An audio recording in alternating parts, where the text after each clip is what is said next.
બનાસકાંઠા જિલ્લામાં સતત ત્રીજા દિવસે વાદળછાયું વાદળછાયું હોવાને કારણે ખેડૂતો ચિંતાતુર છે।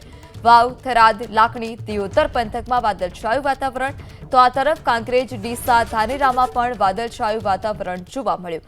મગફળી કાઢવાના સમયે જ વાતાવરણમાં પલટો આવ્યો છે, જેને લઈ ખેડૂતો પણ હાલ અત્યારે ચિંતિત છે।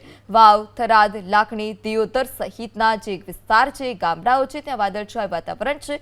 આ તરફ કાંકરેજ, ડીસા, ધાનેરામાં પણ વાદળછાયું વાતાવરણ જોવા મળ્યું, ત્યારે મગફળી કાઢવાના સમયે જ આ પ્રકારે વાતાવરણમાં પલટો આવતા ખેડૂતો ચિંતિત છે।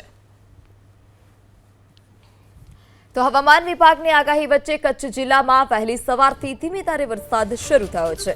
ભુજ શહેર ઉપરાંત આસપાસના માધાપર, મિર્ઝાપર, સુખપર, ભુજોડી, કુકમા સહિતના ગ્રામ્ય વિસ્તારમાં પવન સાથે ધીમી ધારે વરસાદ શરૂ થયો।